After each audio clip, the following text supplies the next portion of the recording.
Welcome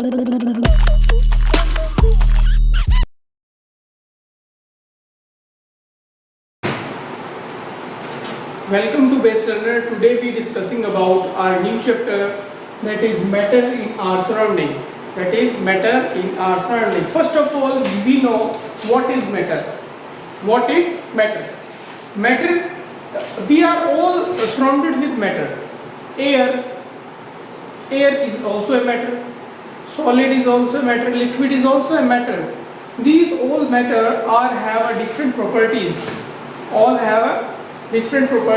But today we discuss thoroughly. Okay, now anything which have mass and occupy space is called matter. जिसके भी पास कोई मास होता है और कोई स्पेस ऑक्यूपाई करता है उसी को हम क्या बोल देते हैं, matter. Like this is marker, this is also a matter, it's has its own properties. Okay, ये भी मैटर है, but this matter is made up of tiny particles that we are discussing about now. Ancient times, पुराने जमाने में क्या होता था, लोग सोचते थे कि मैटर क्या है, पदार्थ है, और वो किस चीजों से मिलकर बना है, 5 तत्वों से मिलकर बना है, जो होते थे वायु, जल, अग्नि, आकाश और पृथ्वी. ऐसा समझा जाता था एंशिएंट टाइम्स में. But nowadays you know what is matter. अब हम यहाँ पे पढ़ेंगे क्या होता है एक्चुअली में matter. Matter is made up of tiny particles. Matter tiny particles से मिलकर बना होता है. जैसे अगर आप एक ईंट को तोड़ना शुरू करोगे तो आपको मिलेगी, जब आप ईंट को तोड़ोगे तो और छोटे टुकड़ों में टूट जाएगी, फिर उसको और तोड़ना शुरू करोगे, लास्ट में फाइन पार्टिकल्स बच जाएंगे. ठीक है, इसी तरह से मैटर भी फाइन पार्टिकल्स से मिलकर बना होता है. ठीक है, टाइनी पीसेस ऑफ पार्टिकल्स. और जैसे अगर हम एक ड्रॉप ऑफ वाटर की बात करें, ड्रॉप ऑफ वाटर, एक पानी की बूंद की बात करें, तो एक पानी की बूंद में कितने पार्टिकल्स होते हैं, 10 to the power 21 इतने पार्टिकल्स होते हैं एक पानी की बूंद में. That means particles are very very small, बहुत छोटे होते हैं. आप सोचो एक बूंद में इतने सारे particles, 10 to the power 21, it's lots of. But how now if they are too small, how can we see them? अगर वो इतने छोटे हैं तो उन्हें देख के कैसे पाते हैं. इसके लिए हमें इवन बहुत हाई पावर माइक्रोस्कोप से भी हम उन्हें देख नहीं सकते अच्छी तरह से. तो इसके लिए हमने क्या किया है, इसके लिए एक माइक्रोस्कोप आता है जिसे बोलते हैं हम STM. उस माइक्रोस्कोप का मतलब होता है STM, नाम होता है उसका. STM means scanning tunnelling microscope.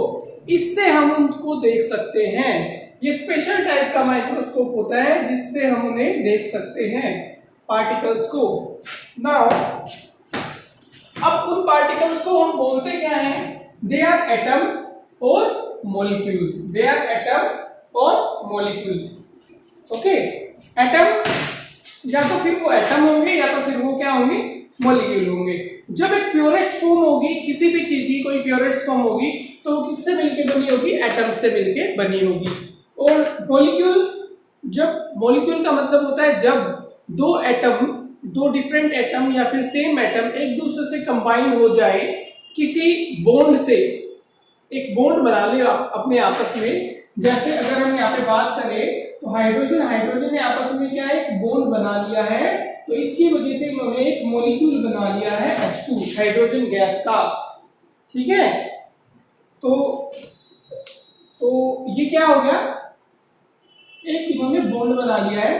ठीक है, क्यों बनाया इन्होंने बॉन्ड. फर्स्ट रीजन ये भी है कि बॉन्ड क्यों बनाती है कोई भी एटम है, वो एक दूसरे के साथ बॉन्ड क्यों बना रहा है, क्या जरूरत है बॉन्ड बनाने की, है ना. तो ये देखिए इसके पास ना इसका जो ऑर्बिट होता है, फर्स्ट ऑर्बिट जो होता है K शेल, उसमें एक ही इलेक्ट्रॉन होता है. होने चाहिए 2, कितने चाहिए, 2, एक ही इलेक्ट्रॉन होता है. तो ये सोचता है कि मेरे पास तो एक ही इलेक्ट्रॉन है.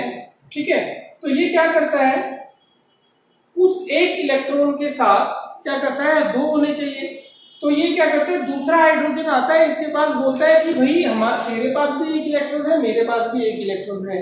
क्यों ना हम दोनों साथ में जुड़ जाएं और आपस में बॉन्ड बना लें। उससे क्या हो जाएगा, वो दूसरा इलेक्ट्रॉन तेरे सेल में भी इंक्लूड हो जाएगा और मेरे सेल में भी इंक्लूड हो जाएगा। इससे हमारा जो सेल है वो पूरा हो जाएगा और तब ये जाके बॉन्ड बना सकते हैं।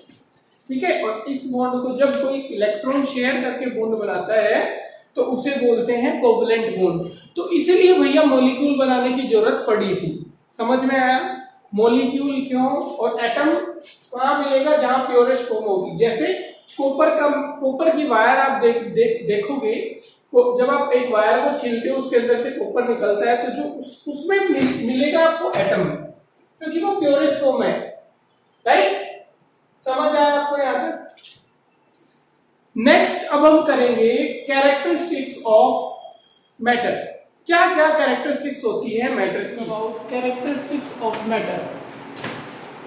Characteristics of matter, first characteristics of matter is particles of matter are very very small. Very very small means बहुत छोटे हैं, जिन्हें हम अपनी आंखों से नहीं देख सकते। कैसे चेक करें भाई, नहीं देख सकते। So first of all we take Ujala. Ujala सभी के घर में हो सकता है, जिसे हम कपड़ों में डालते हैं, अपने वाइट कपड़ों में डालते हैं, उन्हें उनके अंदर निखार लेके आने के लिए। तो क्या करते हैं हम एक बीकर में थोड़ा पानी ले लेते हैं, उसमें हमने 1 ड्रॉप उजाला डाला। जैसे ही आप उसमें ग्लास वॉच ऐसा ग्लास लेना जिसमें आप देख सको, मतलब बीकर ट्रांसपेरेंट। जब आप उसमें 1 ड्रॉप डालोगे तो आप देखोगे जो उसके पार्टिकल्स हैं वो फैलना शुरू होंगे, धीरे धीरे इधर उधर जाना शुरू करेंगे, धीरे धीरे फैलना शुरू करेंगे। अच्छा, ऐसा क्यों हो रहा है? पार्टिकल्स यहीं पे क्यों नहीं रह रहे हैं, क्यों फैलना शुरू कर रहे हैं, ऐसा क्यों हो रहा है?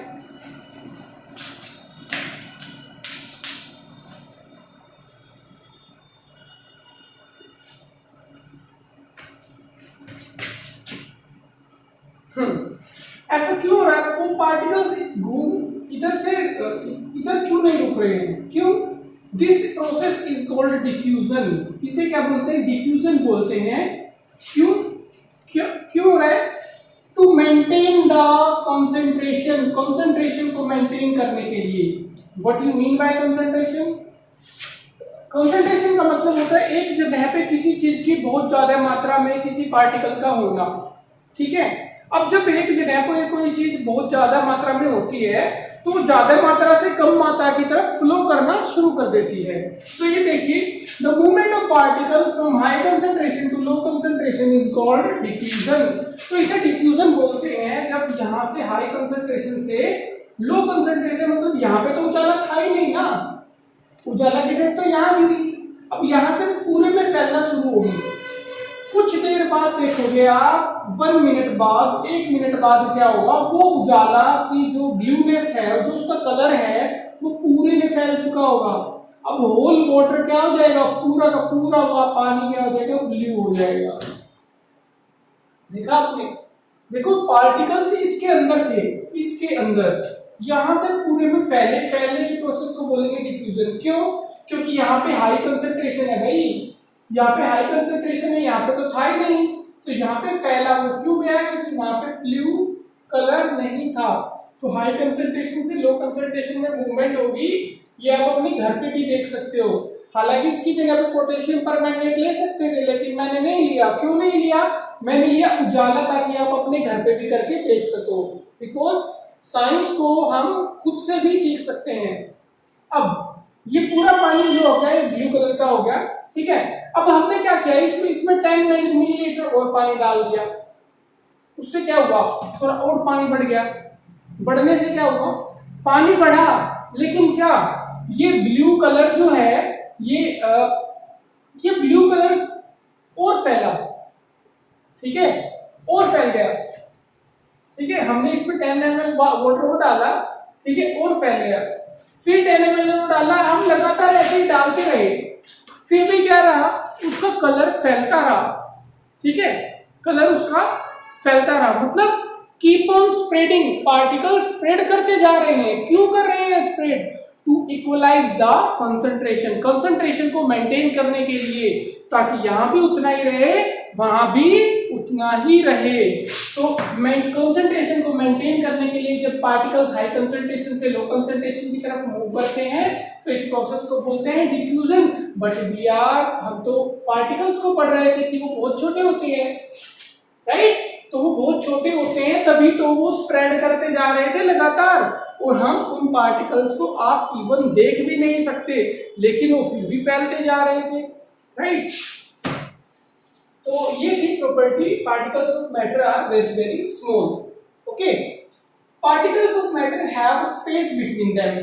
पार्टिकल्स ऑफ मैटर के बीच में क्या होता है? स्पेस होता है। अब इसका कैसे एग्जांपल होगा? देखो, एक तो एग्जांपल यही है, ये एयर भी है, एयर के अंदर भी बहुत सारे मॉलिक्यूल्स होते हैं गैसेस के, ऑक्सीजन, कार्बन डाइऑक्साइड, नाइट्रोजन, और मैं इसके अंदर से अपना हाथ हिला पा रहा हूं क्योंकि इनके पार्टिकल्स के बीच में बहुत सारा क्या है? स्पेस है। मूव कर पा रहा हूं अपने हाथ को क्योंकि यहाँ पे क्या है? स्पेस है। ठीक है, ऐसे ही मैं आपको एक और एग्जांपल देता हूं। हमने क्या लिया, एक बीकर में वाटर ले लिया, वाटर लेने के बाद हमने उसमें थोड़ी सी शुगर डाल ली नीचे। ये देखो, आप शुगर को देख पा रहे होंगे यहाँ पे, अभी नेकेड आई से शुगर को देखोगे बीकर के अंदर, ठीक है? पानी ले लिया, ठीक है? हमने क्या किया, फिर उसे स्टीम करना, घुमाना शुरू किया। जैसे चम्मच में आपको, जब आप घर में नींबू पानी बनाते हो, अब गर्मियां आ गई है, आप नींबू पानी जरूर बनाओगे, पियोगे। जब आप नींबू पानी बनाओगे, आपने चीनी डाली, कुछ देर बाद देखोगे चीनी थोड़ी सी बची है अभी उसके नीचे, फिर और घुमाओगे, ठीक है? फिर इसे और घुमाओगे, घुमाते रहोगे, कुछ देर बाद देखोगे चीनी गायब, नहीं दिख रही है। मतलब कहाँ गई चीनी? भाई बीकर में तो है ना? हाँ है। थी ना? हाँ थी। अब कहाँ गई? अब भी है, बट दिख नहीं रही है। क्यों? क्योंकि जो पार्टिकल्स थे इसके वाटर के, इनके बीच में क्या था? स्पेस था। पार्टिकल्स के बीच में स्पेस था, जैसे एयर के अंदर है, मैं हाथ हिला पा रहा हूं, ठीक है? तो इनके बीच में भी बहुत सारा स्पेस था, वो स्पेस ऑक्यूपाई कर लिया अब इन शुगर के पार्टिकल्स ने। दे आर, अभी हमने पढ़ा था पार्टिकल बहुत छोटे होते हैं, ठीक है? अब हमें तो वो स्पेस नहीं दिख रहा है, आंखों से दिख रहा है कि दिख रहा होता तो हम और कुछ फिट कर देते वहां पे ना, और नहीं देख पा रहे हैं, लेकिन ये पार्टिकल्स ने उस स्पेस को ढूंढ लिया। तो ये पार्टिकल्स जाकर के वहां पे सेटल हो गए। अब भी हमें वो पानी ट्रांसपेरेंट ही दिख रहा है, पहले भी ट्रांसपेरेंट दिख रहा था, अब भी ट्रांसपेरेंट दिख रहा है, ठीक है? तो पार्टिकल्स के बीच में स्पेस होता है। यहां से हमें पता चला जो शुगर के पार्टिकल्स थे, जो हमें पहले दिख रहे थे, अब नहीं दिख रहे हैं, वो जाके सेट हो चुके हैं उनके बीच में, उन्होंने अपने प्लेस को ढूंढ लिया है, ठीक है? तो पार्टिकल्स जो होते हैं वो उनके बीच में स्पेस होता है, ये उसकी सेकंड प्रॉपर्टी हो गई, ठीक है? एक और चीज ध्यान में रखेंगे हम। देखो, उन्होंने, उनके बीच में स्पेस था, ठीक है? अगर स्पेस नहीं होता तो इसका ना वॉल्यूम बढ़ जाता। मतलब इसका जो हमने लिया था, ये हमने लिया था 50 ml, हमने 50 ml लिया था वाटर को, लेकिन अब भी वो 50 ml ही है। क्यों? क्योंकि भाई उनके बीच में स्पेस था, ठीक है? अगर और चीज ऐड होती है तो स्पेस इंक्रीज, वो 50 ml से 55 ml 60 ml हो जाना चाहिए था, लेकिन नहीं हुआ। व्हाई? बिकॉज उनके बीच में स्पेस प्रेजेंट था। इसीलिए वो जो आपने देखा उसका जो वॉल्यूम है वो 50 ml ही था, और अब भी 50 ml ही है, बड़ा नहीं है, ठीक है? तो इससे हमें पता चलता है कि उनके बीच में स्पेस होता है। ओके।